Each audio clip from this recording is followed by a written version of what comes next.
ಮನೆಯಲ್ಲೇ ಇರುವ ಸಾಮಗ್ರಿಗಳನ್ನು ಬಳಸಿ ಅತಿ ರುಚಿಯಾಗಿ ಸುಲಭವಾಗಿ ಈಸಿಯಾಗಿ ಮಾಡಬಹುದಾದಂಥ ಹಲ್ವಾ.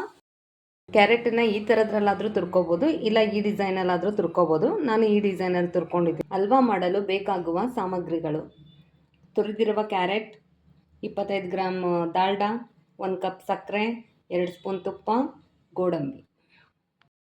ಮೊದಲಿಗೆ ದಾಲ್ಡಾ, ಬೇಕಾದರೆ ಬರೀ ತುಪ್ಪನೇ ಹಾಕಿ ಮಾಡ್ಬೋದು.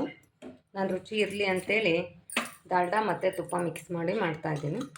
25 ಗ್ರಾಮ್ ದಾಲ್ಡಾ, 2 ಸ್ಪೂನ್ ತುಪ್ಪ, ಬಿಸಿ ಆದಮೇಲೆ ಗೋಡಂಬಿ ಹಾಕಿ ಫ್ರೈ ಮಾಡೋದು.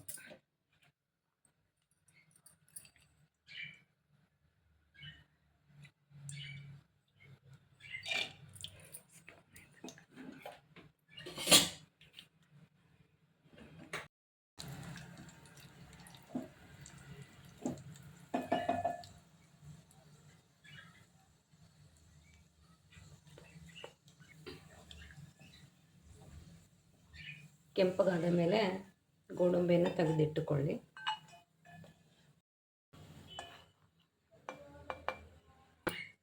ಇದೇ ದಾಲ್ಡಾ ಮತ್ತು ತುಪ್ಪಕ್ಕೆ ಕ್ಯಾರೆಟನ್ನು ಹಾಕಿಕೊಳ್ಳಿ.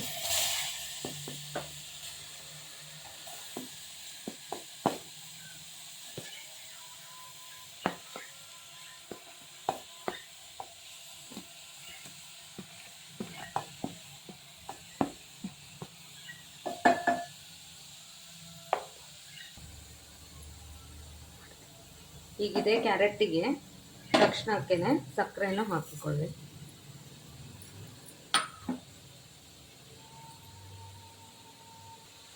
ಚೆನ್ನಾಗಿ ಕೈಯಾಡಿಸಿ ಬೇಯಲು ಬಿಡಿ.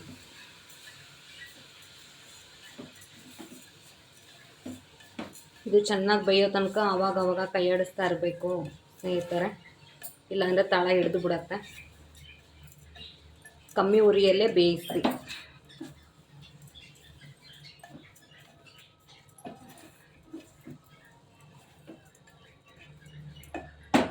ಮುಚ್ಚಳ ಮುಚ್ಚದೆ ಹಾಗೆ ಬೇಯಿಸ್ರಿ. ಮುಚ್ಚಳ ಮುಚ್ಚಿದ್ರೆ ಅದು ಹಬೆ ನೀರೆಲ್ಲ ಬಿದ್ದು ಚೆನ್ನಾಗಾಗೋದಿಲ್ಲ. 10 ನಿಮಿಷ ಆಗಾಗ ಕೈಯಾಡಿಸುತ್ತಾ ಬೇಯಿಸ್ತಾ ಇರಬೇಕು. ನೋಡಿ ಸ್ನೇಹಿತರೆ, ನೀರೆಲ್ಲ ಬತ್ತಿದೆ, ಪಾತ್ರೆನೂ ಬಿಟ್ಕೊಂಡು ಬರ್ತಾ ಇದೆ. ಕ್ಯಾರೆಟು ಬೆಂದಿದೆ ಅಂತ ಈಗ ಅರ್ಥ. ಈಗ ಹುರಿದಿರುವ ಗೋಡಂಬಿಯನ್ನು ಸೇರಿಸಿದರೆ ಹಲ್ವಾ ತಯಾರಿ.